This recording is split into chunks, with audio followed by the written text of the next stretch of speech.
The year was 1868. The Texas plains stretched vast and indifferent, under a sky rapidly bleeding from bruised purple into the stark black of encroaching night. Alara Vance stumbled, each breath a ragged tear in her soot-lined throat. The dying orange glow of the smoldering, overturned wagon cast flickering, monstrous shadows, illuminating her own ravaged state. Her dress, once a respectable calico, was torn and blackened, her hands raw, stinging with a multitude of tiny burns. Two small children, their dark eyes wide and reflecting the lingering flames like captured stars, clung to her skirts, their whimpers the only sound besides her own harsh breathing, and the mournful sigh of the wind across the endless grass.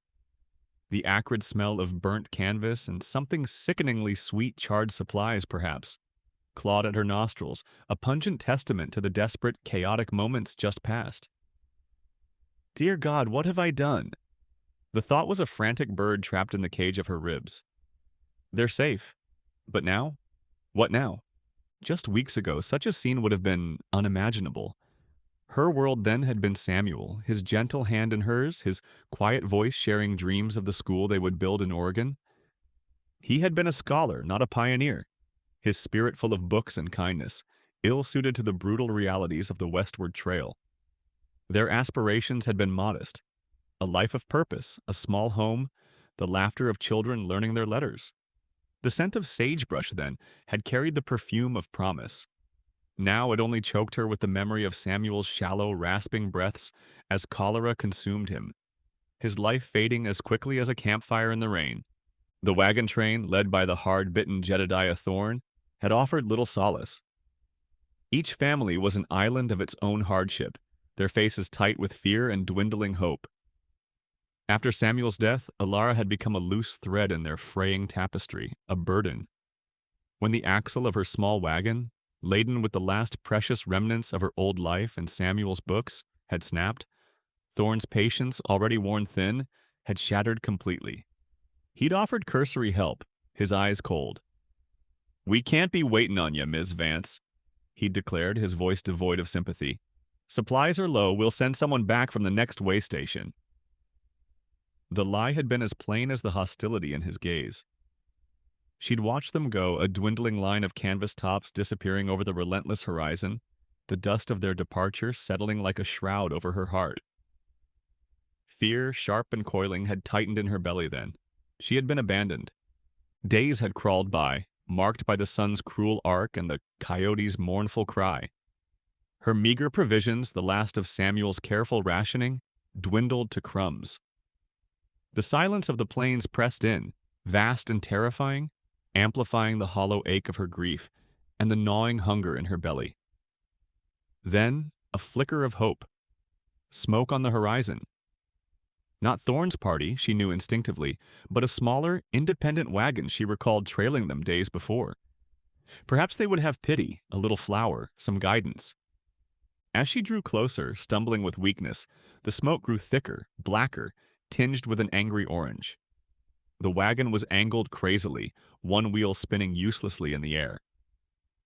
A cooking fire, knocked over in the crash or perhaps left untended, had found greedy purchase on the dry canvas and the wagon's contents. Of the adults, there was no sign, thrown clear, perhaps, or gone for help. Then, piercing through the roar and crackle of the blaze, came the screams. Children. Her own grief, her hunger, her crushing loneliness, all were seared away by a desperate surge of adrenaline. She ran, her worn-out boots clumsy on the uneven ground. The heat slammed into her like a physical blow, stealing her breath. Flames licked at the edges of the wagon bed. Coughing, shielding her face with one arm, she fought through a curtain of burning canvas, her hands screaming in protest as they brushed against superheated metal.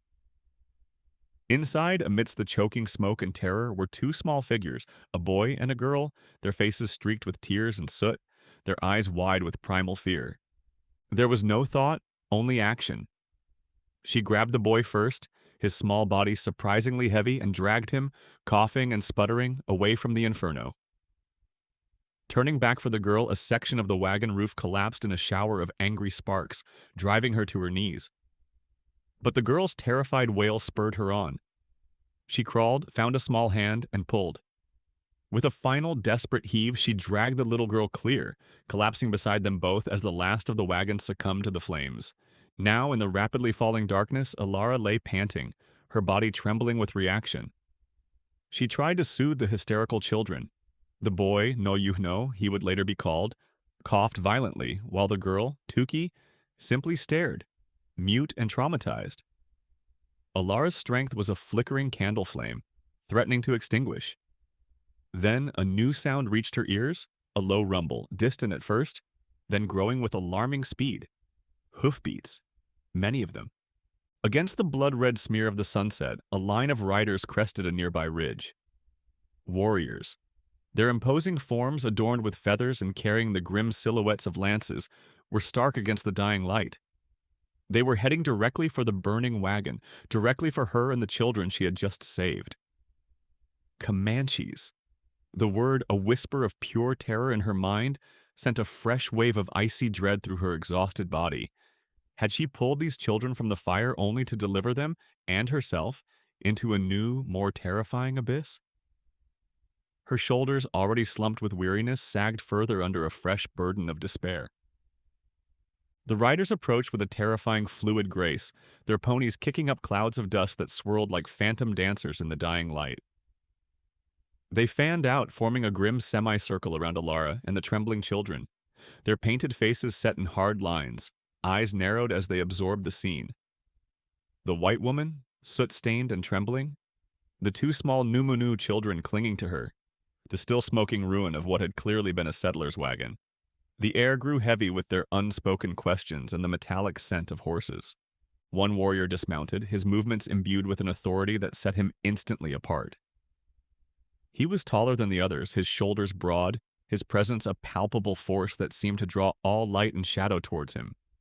This, Alara knew with a sickening certainty, was their leader. His gaze, sharp as flint, swept over her, lingered on the children, then returned to her with an intensity that rooted her to the spot. There was no immediate menace, but a profound, assessing scrutiny that was almost worse. His features were strong, carved by wind and sun, a thin white scar tracing his jawline, a stark reminder of battles past. He wore simple buckskin shirt and leggings adorned with sparse, significant beadwork, and a single eagle feather was tied neatly into his dark, flowing hair. To Alara, whose heart hammered a frantic rhythm against her ribs, he was the most terrifying and compelling man she had ever seen. He radiated a wild, untamed power, a raw energy that was both frightening and strangely mesmerizing. The chief, for he could be nothing less, spoke rapidly to his men in a guttural language that sent fresh shivers of fear down Alara's spine. One of them, younger, with eyes like chips of obsidian, snarled something in her direction, his hostility a palpable wave. The chief ignored him, his attention fixed on the small, whimpering boy. He took a step closer, and No Yuhno, despite the overwhelming terror of the situation, let out a small, choked sound, a word that sounded to Alara's uncomprehending ears like father. At the sound, the chief's stern expression flickered. He knelt, his movements surprisingly fluid and gentle for such a large man, and spoke softly to the boy in their tongue.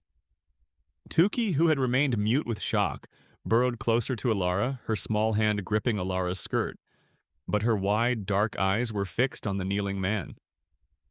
The chief examined his children for injuries, his touch remarkably tender as he checked small limbs and faces. He questioned Noyuno, who, between racking coughs and tearful sobs, managed to convey broken snippets of the horror, the loud noise, the violent shaking of the wagon, the terrifying orange flower of the fire, and then, pointing a trembling finger at Alara, the white woman who had pulled them free. The chief's gaze returned to Alara. He saw the soot smudged across her pale face, the angry red burns on her hands, the tattered remnants of her dress, and the genuine terror mixed with bone-deep exhaustion in her wide, haunted eyes. He noted the way his children, despite their fear of the armed warriors, still huddled near her, seeking her protection. He rose and, with an economy of movement, inspected the wreckage of the wagon, his experienced eyes swiftly piecing together the narrative of the accident. The overturned axle, the proximity of the cook fire, the speed with which the dry canvas must have ignited. He noted the conspicuous absence of other adult bodies, a grim, unspoken question hanging in the smoky air. His warriors muttered amongst themselves, their suspicion of the white woman still evident in their low tones and narrowed eyes. But the chief held up a hand, and silence fell. His expression, when he looked back at Alara, had undergone a profound transformation. The fierce assessment was still there, but it was now overlaid with a dawning, almost reluctant understanding, which slowly morphed into something akin to respect.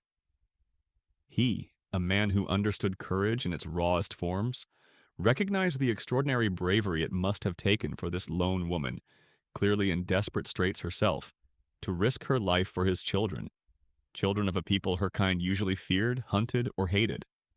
This was not an act of treachery or deceit. It was an act of profound, selfless valor. He turned and spoke to his warriors again, his voice carrying an undeniable authority. Though Ilara could not understand the words, the tone conveyed a clear and irrevocable decision. The overt hostility in some of their eyes lessened, replaced by a grudging curiosity, perhaps even a flicker of awe. Then he faced Ilara once more. He spoke one word, his English heavily accented, broken but clear enough. Brave. He then gestured towards her, then to the children, and made a distinct motion of pulling, of rescue. He tapped his own chest firmly. My children. The realization struck Alara with the force of a physical blow. His children. These small, terrified souls were Comanche? Stories she'd heard around flickering campfires, tales of savage raids and brutal captivities, flooded her mind, chilling her to the bone despite the lingering heat from the wagon. What were Comanche children doing in a settler's wagon? Had they been captives themselves? Or was he truly saying she had, in her blind desperation, saved the offspring of this formidable chief? She was surrounded, deep in their territory, utterly at their mercy. She clutched the children almost defensively, her own small, impromptu shield against a world that had suddenly become infinitely more dangerous and unpredictable. The young warrior, Kachi, spoke again, his voice sharp and insistent, gesturing angrily towards Alara and then towards the east, the direction of the white settlements. He clearly saw her as a threat, a spy, or at the very least, an ill omen to be disposed of quickly. Other warriors murmured in agreement, their faces hard and suspicious. The language barrier was a chasm between them, making even the simplest communication an exercise in frustration and potential misinterpretation. The chief, Tavo, she would later learn his name, tried to communicate further, but his English was limited to a few scattered words. He used gestures, pointing to her burned hands, then to one of his men who carried a leather medicine pouch, indicating they would tend to her injuries. He was caught in a dilemma, Ilara sensed. To bring a white woman into his camp, even one who had performed such a service, was a significant risk. It could invite unwanted attention from soldiers, sow dissent within his own band. Yet his culture, she was dimly aware, often held strong tenets regarding honor, reciprocity, and the acknowledgement of bravery. To turn away the savior of his children would be an unthinkable breach of that code. Ilara herself was torn. Exhaustion pulled at her, her injuries throbbed, and a primal fear urged her to flee. But where could she possibly go? To refuse his unspoken offer, whatever it might be, was to choose a slow, certain death on the unforgiving plains. To accept was to step into an entirely unknown world, one fraught with dangers she could only imagine. Yet the chief's interaction with his children, the raw, undeniable gratitude that had softened the warrior's fierceness in his eyes, however fleetingly, felt genuine. Could she dare to trust that? He was a father, first and foremost. Perhaps, just perhaps, that shared understanding of a child's preciousness was her only hope. One of Tavo's men, an older warrior with deeper lines etched around his eyes and a gentler demeanor than the aggressive Kachi, approached Ilara cautiously. He offered a water skin, and Ilara accepted it with a grateful murmur, the cool liquid a balm to her parched throat. He then produced a dark herbal salve from his pouch and, after a questioning glance at Tavo, who gave a curt nod, began to gently treat Ilara's blistered hands. The touch was impersonal, professional, yet not unkind. Tukey, watching the exchange with wide, solemn eyes, inched even closer to Alara, slipping her small, uninjured hand into Alara's. That tiny gesture of trust from the child was like a single ray of light in Alara's oppressive darkness. Tavo watched the scene, his expression unreadable. Then he made his decision. He spoke to Alara slowly, his voice low, reinforcing his words with deliberate gestures. He pointed to her, then to his children, then made a clear motion of them all going together, in one group. He pointed to the now almost vanished son, mimed sleeping under a sheltering teepee, then eating from a bowl. He was offering her shelter, food, protection. It was not a request, nor quite a command, but a statement of intent. Alara understood. She had no real alternative. To refuse was death. To accept was a terrifying leap into the unknown. But the children, his children, were her unlikely, unwilling guarantors. The raw gratitude she had glimpsed in Tavo's dark eyes, however guarded, felt more real than Jedediah Thorne's empty promises. He is a father, she told herself, clinging to the thought. He understands what I did. Perhaps this is the only way. A desperate sort of determination began to harden within her, not born of courage, but of the sheer absence of any other choice. She looked at the sweet, trusting face of Tukey, then met Tavo's intense gaze. She gave a small, hesitant nod. A flicker of some unidentifiable emotion passed through Tavo's eyes.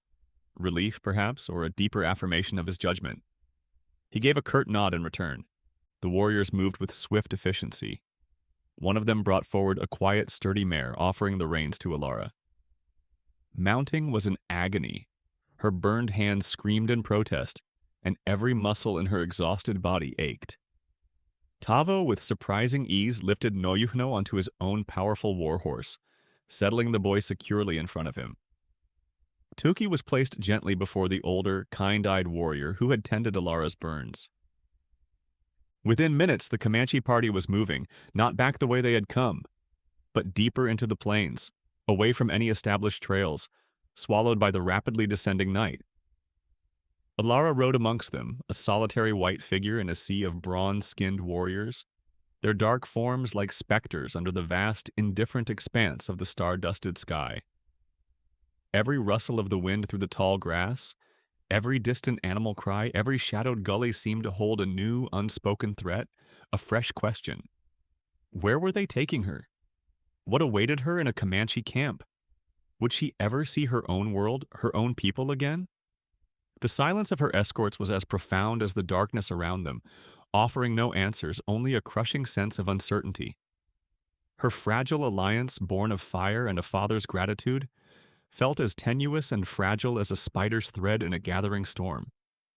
The journey was a blur of exhaustion and aching muscles, a seemingly endless passage through the deepening night and into the pale, uncertain light of a new day. Alara, riding the sturdy mare assigned to her, fought to maintain a semblance of composure, though every jolt sent waves of pain through her burned hands and weary body.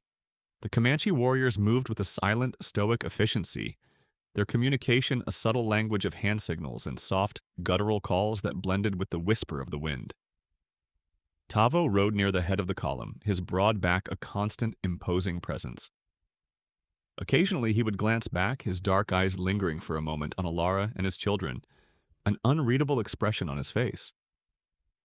The landscape gradually shifted from open, windswept plains to rolling hills, finally descending into a more sheltered valley where a meandering river snaked its way through groves of cottonwood trees, their leaves shimmering silver-green in the morning sun. At last they arrived. Nestled by the river, sheltered by the trees, lay the Comanche encampment, a sprawling village of painted buffalo-hide tipis. The air hummed with a life that was both alien and strangely vibrant. Wood smoke, sweet and pungent, mingled with the scent of roasting meat, horses, and tanned hides. Dogs barked a welcome or perhaps a warning as children, brown-skinned and naked to the waist or clad in simple breechcloths, darted between the lodges, their shouts and laughter echoing through the valley. Women looked up from their tasks, scraping hides stretched taut on wooden frames, tending cooking fires, beating intricate patterns onto leather, their faces a mixture of undisguised curiosity and wary suspicion, as the war party, with its pale, out-of-place addition, rode into the heart of the village. For Alara, it was an overwhelming assault on the senses. The sheer otherness of it all was dizzying. The conical tipis, some adorned with bold, symbolic paintings of animals and battles, rose like natural extensions of the earth. Warriors, lean and muscular, practiced with bows or tended to their formidable war ponies. The constant murmur of an unfamiliar language, the bright colors of the women's attire, the intricate beadwork that adorned everything from moccasins to knife sheaths. It was a world away from the staid grays and browns of the settlements she had known, a world that pulsed with a raw, untamed energy. This was no savage caricature from the lurid tales whispered on the trail. This was a living, breathing community, complex and complete unto itself. A ripple of excitement, mixed with consternation, spread through the camp as Tavo's party halted. People began to gather, their dark eyes fixed on Alara, pointing and murmuring amongst themselves. Tavo dismounted with a lithe grace, lifted Noyuhno from his horse, and turned to address the assembled crowd. His voice, strong and resonant, carried easily across the clearing. He spoke for some time, his gestures animated and expressive as he recounted the events of the previous day. The burning wagon, the trapped children, Alara's desperate courage. The twins, visibly more relaxed now in the familiar surroundings of their home, ran to an older woman with kind eyes and silver threaded through her dark braids. She embraced them tearfully, her gaze then shifting to Alara with a searching intensity. This, Alara would soon learn, was Pia, Tavo's elder sister, a respected voice among the women of the band. Alara was assigned a small, older typee set slightly apart from the main family groupings. It was sparsely furnished with a few buffalo robes and a woven backrest, but it was clean and offered a fragile sense of privacy. Pia herself brought her food unfamiliar dishes of roasted meat, dried berries, and a coarse, nutty-tasting bread, which Alara, despite her apprehension, consumed with a hunger that surprised her. The language barrier remained a towering obstacle. Simple communication was a frustrating pantomime of gestures and expressions, leaving Alara feeling isolated and profoundly alone. The bite of the prairie wind, finding its way through the smoke hole of her teepee at night, was a constant reminder of her vulnerability, a stark contrast to the comforting warmth of Samuel's presence she so keenly missed. Her burned hands healed slowly under the continued application of the herbal salve. During those first days, she spent much of her time observing the intricate tapestry of camp life, trying to decipher its rhythms and routines. She noted the ceaseless industry of the women, their quiet strength and their central role in the daily functioning of the tribe. She saw the deep respect accorded to the elders, the boisterous freedom of the children. From the small pouch she had managed to keep with her, she retrieved her needle and thread, and with painstaking care began to mend the tears in the twins' smoke-damaged clothing. It was a small, mundane task, but Pia, who visited her typee daily with food and water, observed her meticulous stitching with a thoughtful, unblinking gaze. Pia, initially reserved and watchful, began to thaw, her demeanor softening as she witnessed Alara's quiet diligence and her gentle interactions with the twins. Noyuno and Tuki, recovering quickly from their ordeal with the resilience of childhood, became Alara's small shadows, her most important bridge to this alien world. They would often slip into her teepee, bringing her small, precious gifts, a perfectly smooth riverstone, a vibrant bluebird feather, a handful of tart, wild plums. They chattered to her in Comanche, and Alara, with a growing determination, tried to grasp the meaning of their words. It was Pia who began the first formal lessons, patiently teaching Alara the Comanche words for water, fire, food, sleep, thank you. The sounds were strange to Alara's tongue, the grammar a bewildering puzzle, but she persevered, driven by a desperate need to connect, to understand. Tavo, occupied with the myriad responsibilities of a chief, maintained a certain official distance, yet Alara often felt his eyes upon her.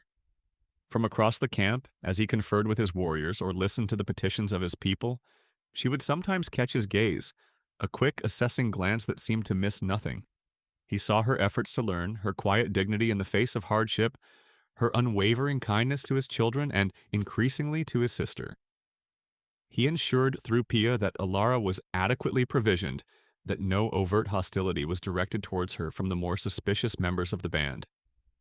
On rare occasions, he would pause by her teepee, his presence filling the small space, and inquire in his broken English, "You, well? Or need something?"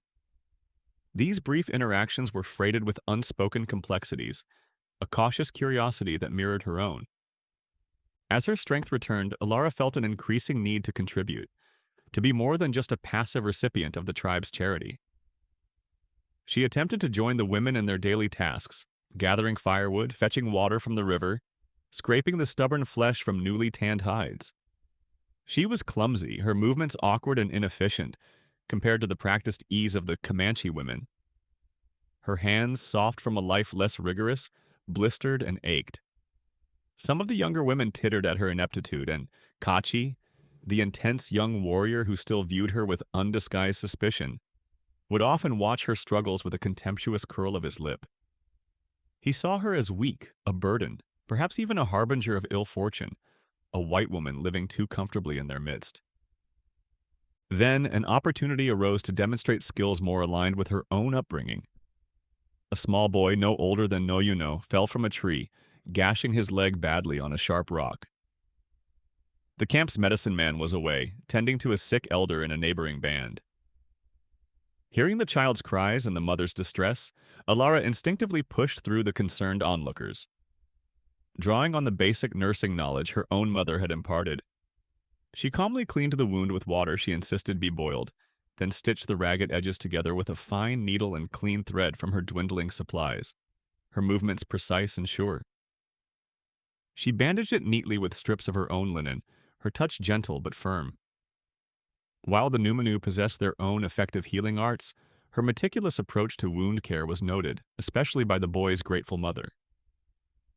Later, she offered to mend a tear in a warrior's buckskin shirt, her stitches far finer and more durable than the coarser sinew repairs commonly used for such garments. These were small acts, perhaps, but they began to subtly shift the perception of her within the tribe. She was not merely a white woman, an object of curiosity or suspicion, but Alara, a person with her own unique value, her own way of contributing to the well-being of the group. Pia began to spend more time with her, patiently demonstrating how to prepare a particular root vegetable or guiding her clumsy fingers in the art of beadwork. These shared moments of quiet industry, forging a stronger bond between them. Even Tavo, observing Alara's focused intensity as she struggled to master a new skill, might offer a subtle, non-verbal correction, a brief demonstration of the correct technique. His movements economical and imbued with an innate grace. The whispers of acceptance grew louder than the murmurs of suspicion. Some of the women began to offer her tentative smiles, to share choice morsels of food, or to include her in their conversations, speaking slowly so she might understand. Kachi's hostile glares became less frequent, replaced by a grudging, almost imperceptible nod of acknowledgement when their paths crossed. This fragile peace, however, was soon threatened by ripples from the outside world. Comanche scouts returning from extended patrols to the east brought unsettling news. They reported increased U.S. Army activity, more frequent patrols pushing ever deeper into traditional Numanu hunting grounds. They also carried tales from the trading posts, whispers of a lone white woman, part of Jedediah Thorne's wagon party, who had mysteriously vanished. Thorne himself, it was said, had reached a settlement and was loudly proclaiming his version of events.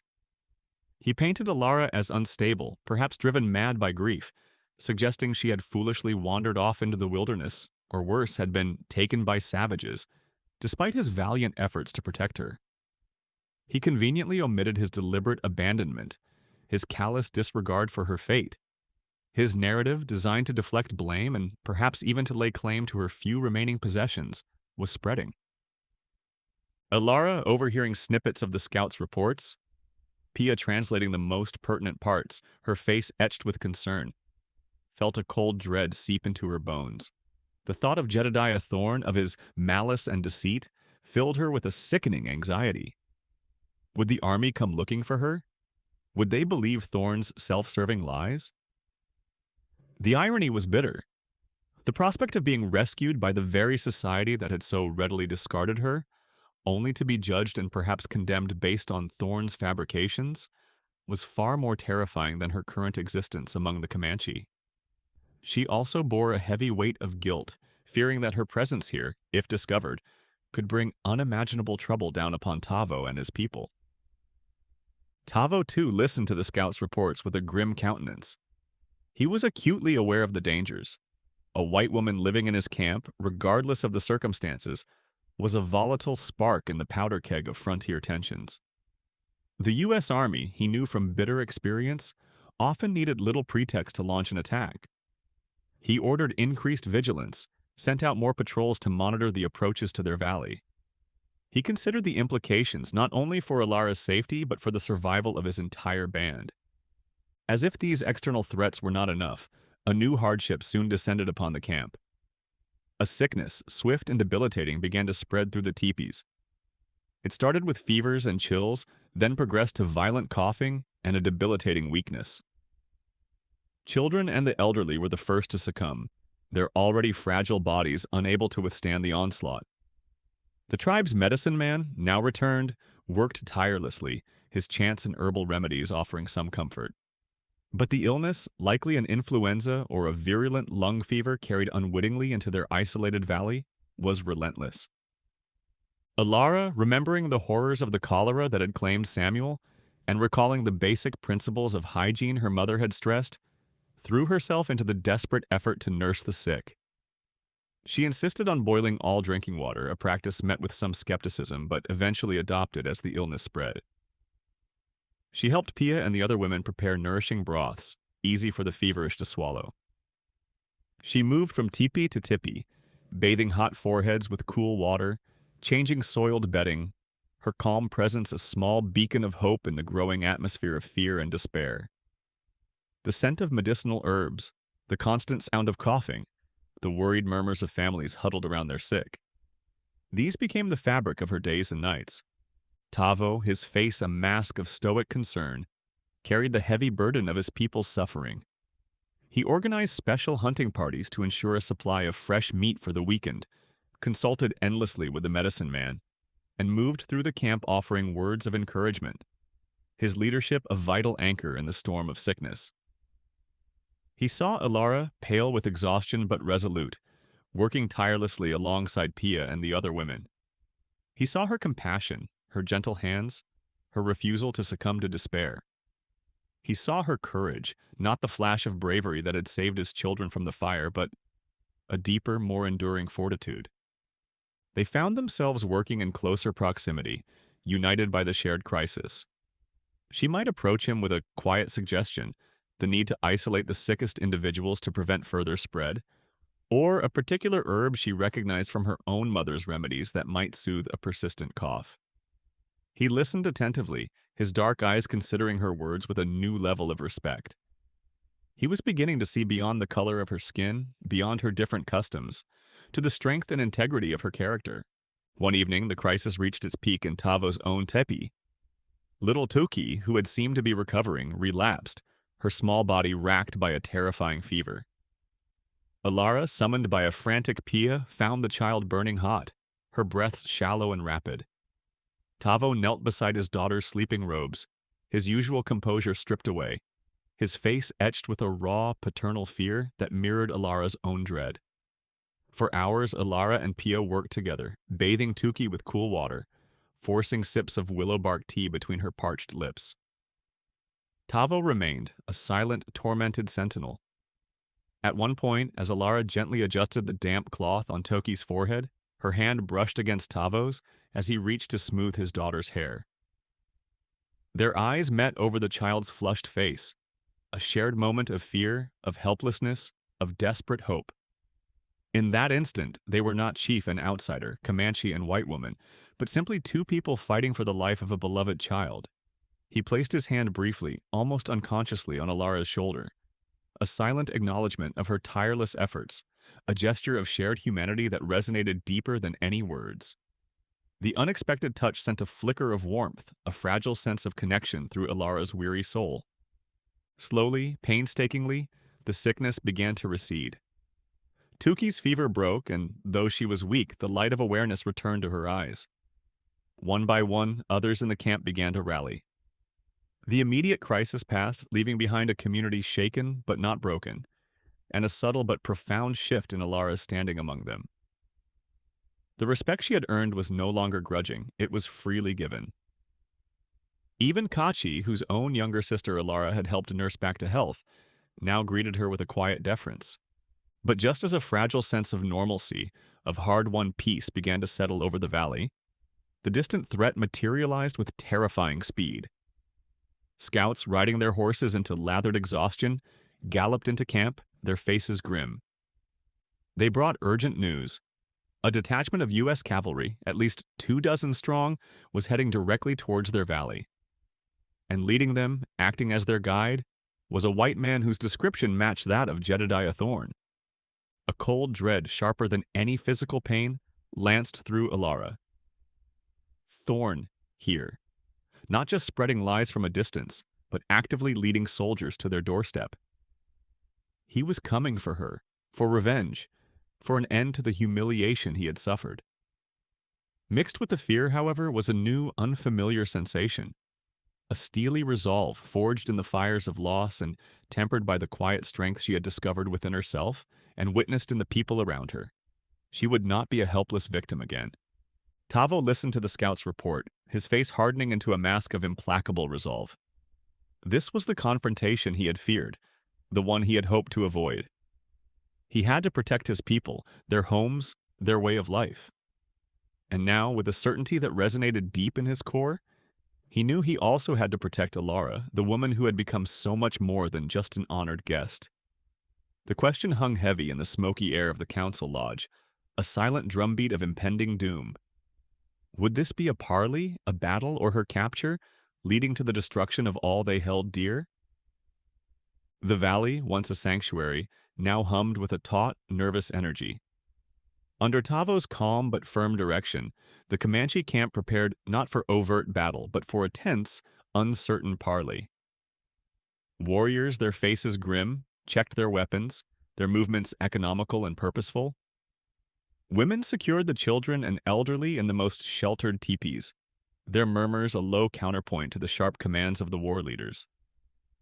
Pia, her face a mask of anxiety, urged Alara to remain hidden.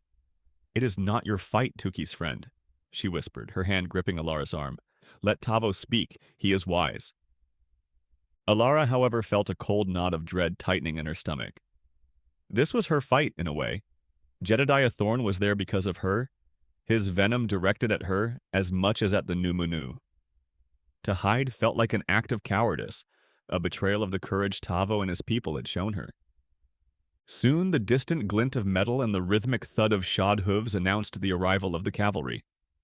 They halted at the edge of the cottonwood grove that fringed the main encampment, a line of blue-clad soldiers, their carbines held ready, their faces stern and unfamiliar. At their head rode a captain, his insignia gleaming dully in the filtered sunlight, and beside him a smirking, self-satisfied Jedediah Thorne. Tavo, accompanied by a small retinue of his most trusted warriors, including a reluctant Kachi whose animosity towards outsiders was now complicated by a grudging respect for Alara, rode out to meet them. He had instructed Pia to keep Alara within a tapi near the edge of the clearing, close enough to observe, but hopefully out of direct sight. From her concealed vantage point, peering through a small gap in the tapi flap, Alara watched the tense meeting unfold. The captain, a man named Marcus Thorne, as she would later learn, no relation to Jedediah, though the shared name felt like a cruel irony, had a rigid, uncompromising air. He spoke through a nervous young army scout who served as an interpreter, his voice clipped and authoritative. Jedediah Thorne, however, needed no interpreter. His voice, loud and abrasive, carried clearly to Alara's ears. He gestured wildly, his face contorted with a mask of false concern and righteous indignation. "There, Captain," he bellowed, pointing towards the Comanche camp. "That's where they're holding her. Poor Ms. Vance, a grieving widow snatched from my protection by these murdering savages. They raided my train, stole my goods, and dragged her off. I demand her release and justice for their depredations." Alara's blood ran cold at the audacity of his lies. Captain Thorne listened, his expression unreadable, then directed a question to Tavo. The scout translated, his voice quavering slightly. Tavo's reply was calm, his Comanche words flowing with a quiet dignity that contrasted sharply with Jedediah's bluster. Alara couldn't understand the words, but his tone conveyed no guilt, no fear, only a steadfast assertion of truth. Jedediah scoffed loudly, interrupting Tavo's response with fresh accusations. Tavo stood his ground, his gaze unwavering. He was acutely aware of the weight of his responsibility. A misstep, a harsh word could ignite a battle his people could ill afford, especially with women and children so close. He remembered a similar parley years before, instigated by equally false accusations from encroaching settlers.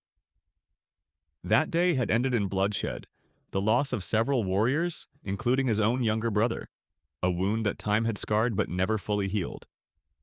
His father, a wise chief before him, had taught that a leader's first duty was to protect the people, to choose wisdom and restraint over the warrior's instinct for immediate retribution, but never at the cost of honor.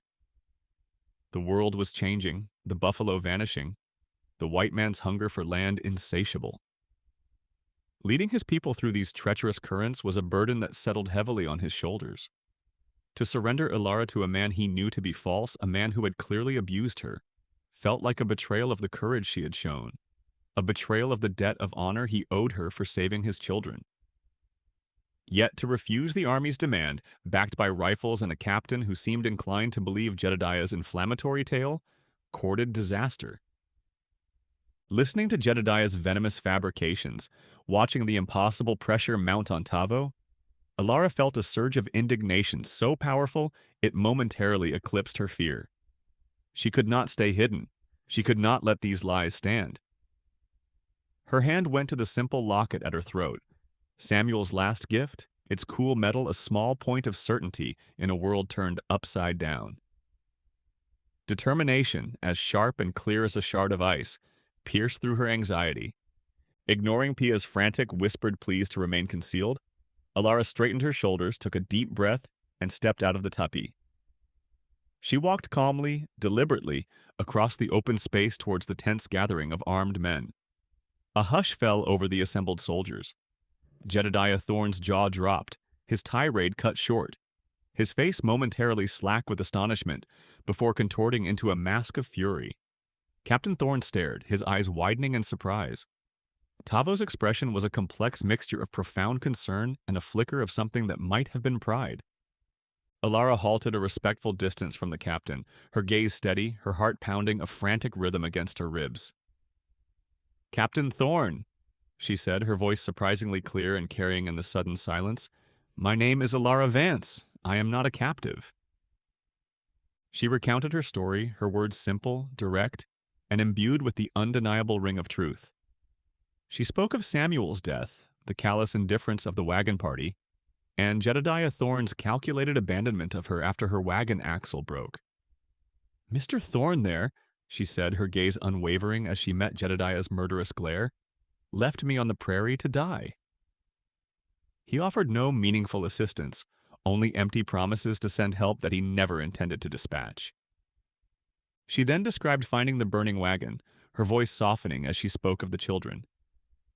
She pointed towards Noyuno and Tuki, who, sensing the shift in the camp's atmosphere, had crept out from behind Pia and now stood near Tavo, their small faces defiant as they stared at the soldiers.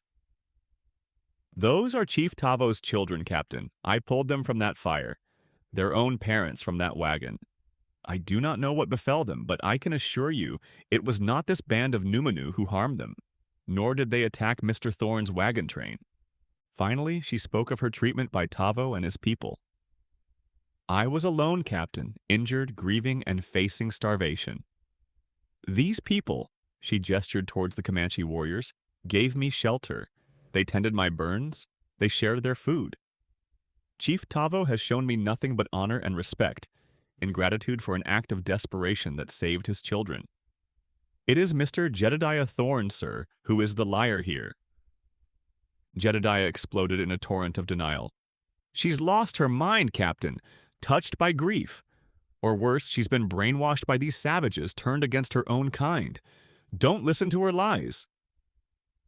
His desperation, his sheer sputtering rage, only served to make him look more unhinged, less credible. Alara let his outburst fade, then calmly addressed Captain Thorne again. Mr. Thorne was always keenly interested in my late husband's meager belongings, she stated, her voice gaining a steely edge. She remembered Jedediah's avaricious eyes cataloging their few possessions after Samuel's passing. Perhaps his interest was particularly piqued because Samuel carried a letter of credit from a bank in St. Louis and a small pouch of gold coin. All we had to start our new life in Oregon. A subtle shift occurred in Captain Thorne's demeanor. He looked sharply at Jedediah, whose bluster seemed to falter for the first time, a flicker of unease crossing his face. As if on cue, little Tauki, emboldened by Alara's courage and perhaps understanding more than anyone realized, suddenly spoke up, her clear child's voice cutting through the tense silence.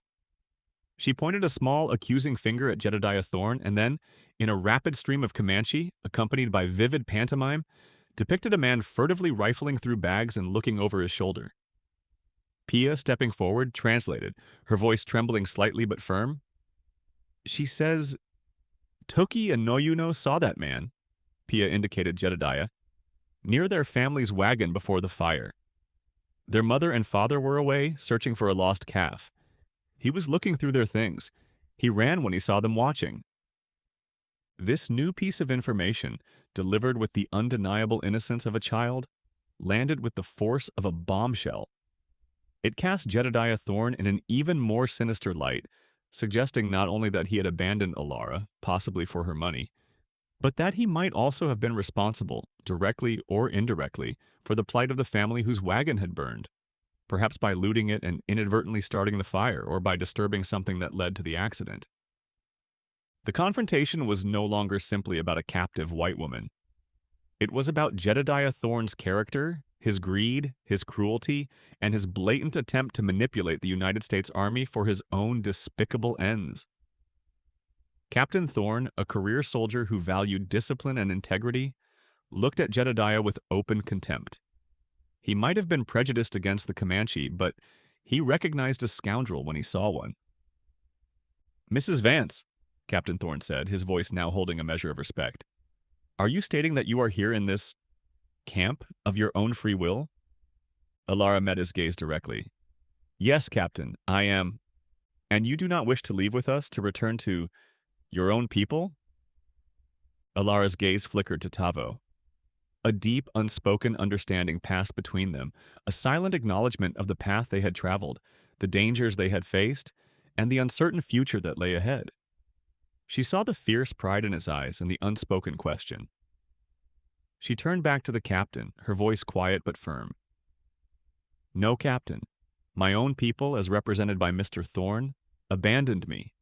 These people," she gestured again to the Numanu, "saved my life and have treated me with an honor I did not expect. For now, my place is here."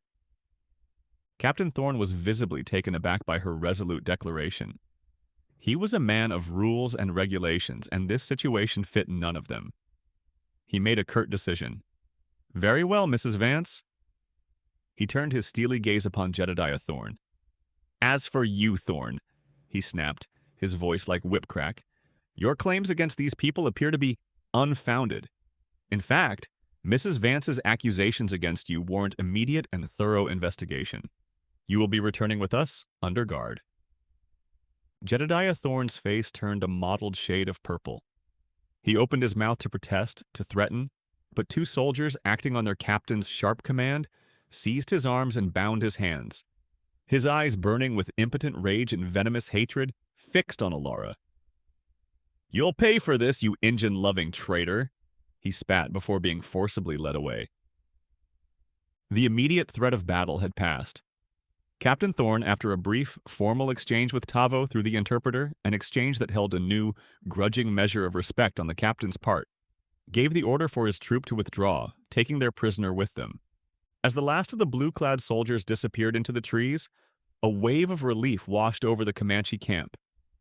But Alara, watching Tavo's stern profile as he gazed after the departing cavalry, knew this was not a true ending. Kachi and several other warriors were looking at her with a new, complicated expression, a mixture of awe at her courage and a deep unease. She had stood against her own kind, chosen to remain with the Numunu. She had saved them from a battle today, yes, but in doing so, she had tied her fate, and perhaps theirs, even more irrevocably to an unknown and dangerous destiny.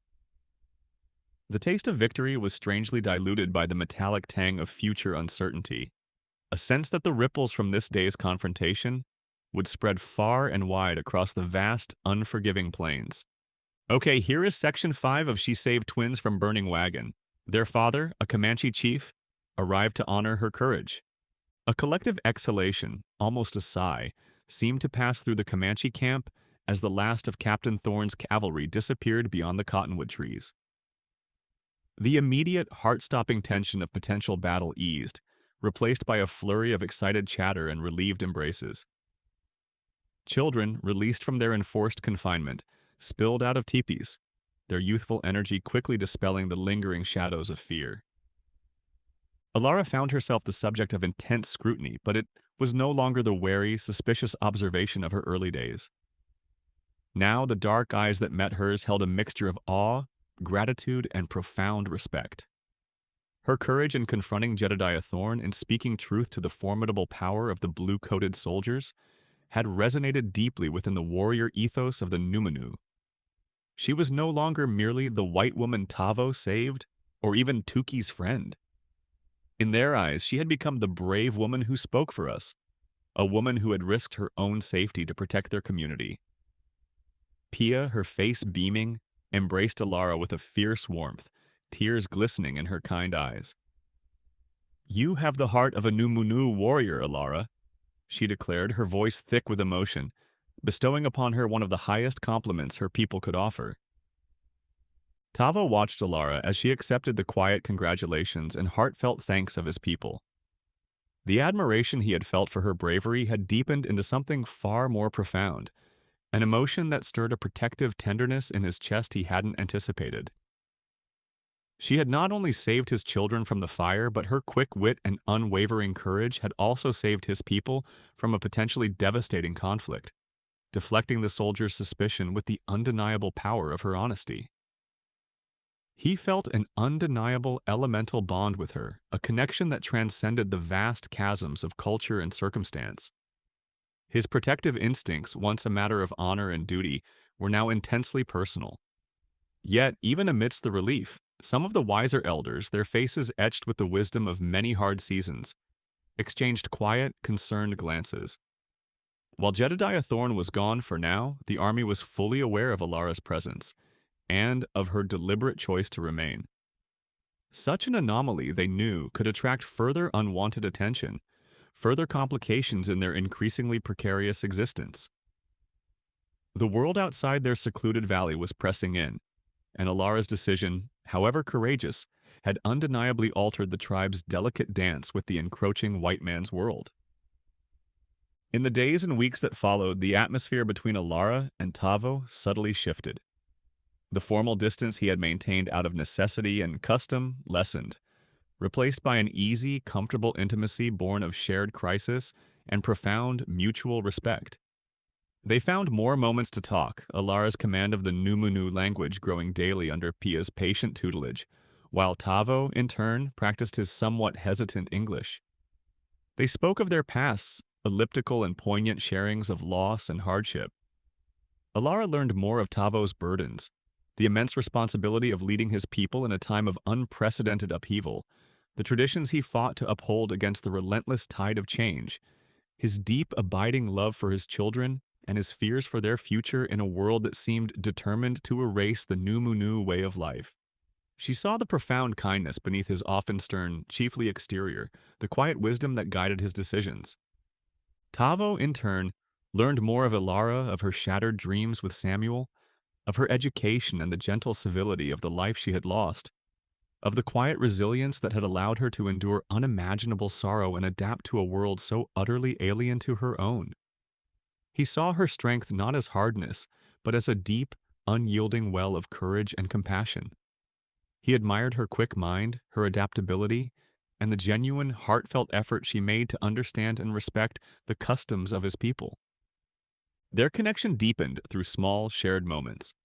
A quiet meal eaten together by the warmth of the tupi fire, the twins, Noyuno and Tuki, asleep nearby, their peaceful faces a testament to the security Alara had helped preserve. Alara tending to a minor gash Tavo had sustained during a hunt, her touch gentle as she cleaned the wound, their hands brushing, sending an unexpected jolt of awareness through them both. Sometimes they would simply sit in comfortable silence as the sun dipped below the horizon, painting the western sky in fiery hues, the vast starlit canopy of the plains unfolding above them. The scent of cedar and wood smoke, once so foreign to Alara, now felt inextricably linked to his presence. The scent of belonging, of a fragile, hard-won peace. The unspoken attraction that had simmered beneath the surface of their interactions grew into a palpable force, an undeniable current that drew them inexorably closer. It was there in their lingering glances across the camp, in the way they unconsciously sought out each other's company, in the subtle shifts in their voices when they spoke to one another. One evening, as a sliver of moon hung like a silver pendant in the velvet black sky, Tavo spoke, his voice low and resonant, breaking the comfortable silence that had fallen between them. "Alara," he began, his gaze intense as he met hers. He hesitated, searching for the words in her language, then blending them with his own. "My heart," he said, his hand gesturing towards his chest. "It now walks with you. You are brave. You are good. You are important. To me. To my children." Tears welled in Alara's eyes, blurring the image of his strong, earnest face. "Tavo," she whispered, her voice thick with emotion. I feel it too. I never thought. After Samuel, I never imagined my heart could feel such a thing again. But you, your people, this valley, it feels like where I belong now." Her own heart hammered, not with the cold grip of fear this time, but with the powerful, burgeoning force of a love she had believed buried forever. It was not a formal proposal in the manner of her own people, but something far deeper, an acknowledgement of an unbreakable emotional bond, a mutual desire to forge a shared future despite the immense challenges they knew it would entail. Several weeks later, a more concrete test of her resolve arrived in the form of a message, delivered by a trusted half-breed trader who occasionally visited Tavo's band. Captain Marcus Thorne, true to his word, had investigated Jedediah Thorne's past and Alara's accusations. The letter of credit, along with a portion of Samuel's gold, had indeed been found among Jedediah's possessions. Alara was officially cleared of any wrongdoing. Furthermore, Captain Thorne, perhaps moved by her courage or simply by a soldier's sense of fair play, offered to provide her with an escort to the nearest major settlement, should she wish to return to civilization. Alara read the carefully penned letter, the familiar English words a strange echo from a life that felt a lifetime away. The thought of returning to that world, to its familiar comforts and customs, held a fleeting, superficial appeal. But it was also a world that had shown her its callous indifference, a world where she had been utterly alone, vulnerable, and betrayed. Here, among the Numanu, in this wild, untamed land, she had found something she had never expected. A sense of purpose, a deep and abiding respect, and a love that had taken root in the very core of her being. She thought of Noyuno's mischievous grin, of Tuki's quiet affection, of Pia's unwavering kindness, and most of all of Tavo, his strength, his integrity, his gentle heart. She discussed the captain's offer with Tavo and Pia, her decision already forming, solid and clear in her mind. "The world I came from," she told Tavo, her gaze meeting his with a quiet certainty. "It holds little for me now but ghosts and bitter memories. My life, Tavo, my heart, is here. With you, with Noyuno and Toki, with your people. If they will truly have me, not merely as an honored guest, but as one of them, to share your path, your burdens, your joys." Later, before a respectful gathering of the band's leading members, with Pia standing beside her offering quiet support and translating where her own Numanu faltered, Alara formally voiced her choice. She spoke of her gratitude, of her respect for their ways, and of her desire to bind her life to Tavo's, to raise her children among them, to contribute her strength and her skills to the well-being of the Numunu. Her voice, though soft, resonated with an unshakable conviction. Determination had indeed hardened her spirit, but it was a determination now infused with a deep and abiding love. The tribe, already largely won over by her courage and her genuine efforts to embrace their way of life, and deeply influenced by Tavo's clear and profound affection for her and the children's unreserved love, accepted her choice with heartfelt affirmations. There were perhaps a few lingering doubts among the most traditional elders, a quiet concern about the wisdom of so fully integrating an outsider, but Tavo's strong leadership and Pia's unequivocal support smoothed the path. Tavo and Alara chose to formalize their union according to the ancient customs of the Numunu. It was a simple yet profoundly meaningful ceremony held under the vast, star-strewn sky, witnessed by the entire band. Gifts were exchanged: a beautifully beaded dress from Pia for Alara, a finely crafted bow from Tavo to symbolize his commitment to provide for her. They shared a pipe, smoked to the four directions, their vows a quiet pledge of loyalty and companionship spoken before their community. It was not a marriage that would be recognized by the laws of the United States government, but for Ilara and Tavo, and for the Numanu people, it was true, sacred, and binding. Their taipi, now shared, became a quiet testament to their union, a small haven where two disparate worlds began to merge. Alara introducing small comforts and efficiencies from her past, while fully embracing the rhythms and traditions of Comanche life. They both knew that their unconventional life would face condemnation and prejudice from the outside world, but they stood united, choosing the integrity of their love over the hollow approval of a society that understood nothing of their journey. Several months of fragile peace settled upon the valley. Alara found a quiet rhythm in her new life, a measure of contentment she had never thought to experience again. She was accepted, loved, and her days were filled with purpose. A new, secret joy blossomed within her. She carried Tavo's child, a precious, burgeoning life that she and Tavo, along with a beaming Pia, cherished as a symbol of their improbable love and a hopeful future. But the shadows of the outside world were ever present, and they began to lengthen once more. Word reached the camp, carried on the wind like a chilling premonition. Jedediah Thorne, through some legal chicanery or perhaps a bold escape from a poorly guarded frontier jail, was free. Rumors painted him as a man consumed by a bitter, vengeful rage, his hatred for Ilara and the savages who had humiliated him festering like an untreated wound. It was said he was attempting to gather a band of equally disreputable men, promising plunder and revenge. Almost simultaneously, another more insidious threat materialized. Official riders from a U.S. Indian agency arrived in the valley, not with weapons drawn this time, but armed with official-looking papers and the unyielding authority of the government. They brought a summons. Chief Tavo was required to attend a great council, where the terms for the permanent settlement of all Numunu bands onto a designated reservation would be dictated. The relentless pressure to abandon their ancestral lands, their freedom, their very way of life, had arrived at their doorstep. Their fragile peace, so hard won, was once again under siege, caught between the personal vendetta of a bitter enemy and the impersonal, inexorable encroachment of a government determined to reshape their world. The question was no longer if these threats would strike, but when and from which direction they would converge. The twin threats loomed, casting long, ominous shadows over the valley. Jedediah Thorne, fueled by a festering hatred, was a wild card, unpredictable and dangerous. The summons from the Indian agency was a slower, more insidious pressure, threatening to constrict their freedom, to force them into a life that was anathema to the Numunu spirit. Alara, her hand often resting on the gentle swell of her belly where Tavo's child grew, felt a fierce protective instinct rise within her, a lioness's urge to defend her fragile new family and the community that had embraced her. Tavo's scouts, ever vigilant, soon brought chilling confirmation. Jedediah Thorne, with a rough band of about 15 cutthroats and disgruntled malcontents, was indeed lurking in the broken lands to the north, clearly biding his time.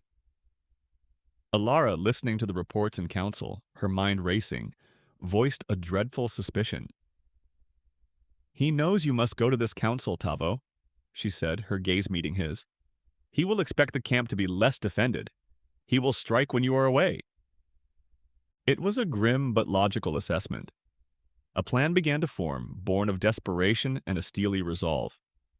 Tavo would ostensibly comply with the agency's summons, departing with a small, visible escort of warriors as if heading for the council grounds. But their route would be circuitous, designed to allow them to circle back swiftly at the first sign of trouble. The bulk of Tavo's warriors, under the trusted command of Kachi now, a staunch ally, would remain concealed in the hills surrounding the valley, a hidden shield. Within the camp itself, Pia, her calm belying of fierce determination, began to organize the women and older boys, preparing them for a desperate last-ditch defense should the perimeter be breached. Every Numunu knew how to fight for their home. The morning of Tavo's departure was heavy with unspoken fears. Alara watched him ride out, his back straight, his expression unreadable. Her heart ached with a terrible premonition, but she met his parting gaze with a strength she didn't entirely feel, a silent promise to protect what was theirs. 2 days later, as a false dawn painted the eastern sky in pale, watery hues, the attack came. Thorn and his men, expecting an easy raid on a camp depleted of its best defenders, stormed down from the ridges, their wild yells shattering the morning stillness. They were met not by terrified women and children, but by a hail of arrows from Kachi's well-positioned warriors, followed by a fierce, disciplined countercharge. The battle raged at the edges of the camp. Alara, her own fear a cold knot in her stomach, worked alongside Pia, tending to the wounded warriors who were brought back from the fray, her hands steady as she cleaned gashes and bound bleeding limbs. The acrid scent of gunpowder soon mingled with the familiar smell of wood smoke. At one point, seeing a small group of Thorn's men attempting to flank Kachi's position by scaling a less defended section of the bluff, Alara seized a discarded rifle, heavier than she expected, and fired a warning shot into the rocks above them. The unexpected resistance from that quarter, however clumsy her aim, was enough to make them pause, giving Kachi's warriors time to react. She was not a warrior, but she would fight with every fiber of her being, for the life she had built here, for the child she carried. Just as Thorn's men, frustrated by the unexpectedly stiff resistance, began to press their advantage through sheer numbers, a thunder of hoofbeats echoed from the valley's entrance. Tavo, his face a grim mask of fury, returned at the head of his warriors, appearing as if from the very earth itself. They slammed into Thorn's rearguard, trapping the raiders in a deadly crossfire. The tide of battle turned decisively. Thorn, seeing his plans unravel, his men falling around him, tried to fight his way free, his face contorted in a snarl of rage and desperation. But Tavo, moving with a lethal grace, cut off his escape. The confrontation between them was brutal and brief. Thorn, driven by a wild, cornered animal fury, lunged. Tavo met him with the cold, precise skill of a seasoned warrior defending his home and kin, disarming him with a powerful blow, then bringing him crashing to the ground. The remaining outlaws their leader captured, their numbers decimated, threw down their weapons or scattered into the wilderness, relentlessly pursued by Tavo's vengeful warriors. As the dust settled and the last echoes of gunfire faded, a new group of riders appeared, a small patrol from the Indian agency, perhaps drawn by the sounds of battle or on their way to escort Tavo to the council. They arrived to a scene of carnage. Dead and wounded raiders, grim-faced Comanche warriors, and a captured, snarling Jedediah Thorn. The agency official, a stern-faced man named Agent Davies, initially looked ready to condemn Tavo for the violence. But Alara, stepping forward with Tavo by her side, her voice clear and unwavering despite her exhaustion, recounted Thorn's long history of malice, his unprovoked attack on their peaceful camp, and showed him the bodies of the Numunu who had fallen defending their homes.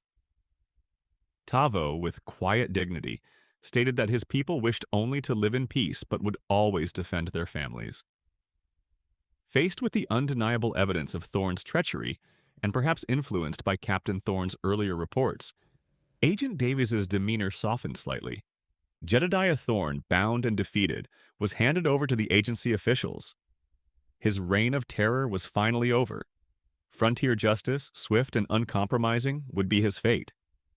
His capture and Alara's articulate testimony about the unprovoked nature of his attack brought a small measure of understanding from Agent Davies. While the looming threat of the reservation policy did not vanish, Tavo, having proven his willingness to eliminate true lawlessness, even when perpetrated by white men, and his strength as a leader, managed to negotiate a temporary reprieve, a fragile breathing space for his people. Alara's name, in the eyes of what little formal authority existed on that frontier, was fully vindicated. In the aftermath, the camp mourned its losses, but also celebrated its survival, its spirit unbroken. The shared danger had forged even deeper bonds within the community, and Alara's place among them was now as solid as the ancient stones of the valley. A few weeks later, as the first wildflowers of spring painted the plains with vibrant color, Alara gave birth to Tavo's son, a healthy, strong baby whom they named Chepu, Little Sprout, a symbol of new life, of hope, of the improbable love that had blossomed in the heart of the wild frontier. The twins, Noyuhno and Tuki, were enchanted with their baby brother, and Pia declared him the most beautiful child she had ever seen. Alara, holding her son, her heart overflowing, knew she was truly home. 5 years later, the evening sun cast long, gentle shadows across the valley as Alara sat beside Tavo, a comfortable silence weaving between them like the threads of the basket she was mending. Chepu, now a sturdy, adventurous boy of nearly 5, chattered in a delightful mix of Comanche and English as he helped his father carve a small wooden horse, his dark hair, so like Tavo's, falling into his eyes. Nearby, Noyuno and Tuki, now on the cusp of adolescence at 10 and 11, practiced with their small bows under the watchful eye of Kachi, who had become a respected war leader and a devoted husband and father himself. His earlier suspicion of Alara had long since transformed into a deep, familial affection. Pia, her silver hair gleaming in the soft light, watched them all, a serene, contented smile gracing her lips. Their life was not without its challenges. The agency still cast a long shadow, and the world beyond their valley continued its relentless encroachment. But here, in this pocket of hard-won peace, they had carved out an existence rich in love and community. Alara, now in her late 20s, moved with a confident grace, her knowledge of Numanu ways woven seamlessly with the lingering traces of her old life. She taught her children songs in English and stories from Samuel's precious books, alongside the Comanche legends and the vital skills of survival they learned from Tavo and the tribe. Their teepee was a vibrant tapestry of two cultures, a testament to the resilience of the human heart and its capacity to bridge even the widest divides. Tavo reached for Alara's hand, his fingers calloused from the bow and lance, lacing through hers with a familiar tenderness. He looked at her, his dark eyes filled with a love and admiration that had only deepened with the passing years. She was the woman who had saved his children, captured his heart, and stood beside him as a true partner, bringing an unexpected light and wisdom into his life and his leadership. Chepu, abandoning his father's carving, scrambled into Alara's lap, demanding a story. As she began to speak, her voice soft and melodious, Tavo leaned back against his willow rest, his gaze sweeping over his family, his people, his land. The scent of cedar smoke from the cook fires mingled with the sweet fragrance of prairie wildflowers. The sound of his children's laughter, the murmur of his wife's voice, the quiet hum of the camp settling in for the night. These were the sounds of peace, of a life hard fought and deeply cherished. It was a new dawn, not without its uncertainties, but one they would face together, their spirits intertwined, their roots running deep into the sacred earth of this valley they called home.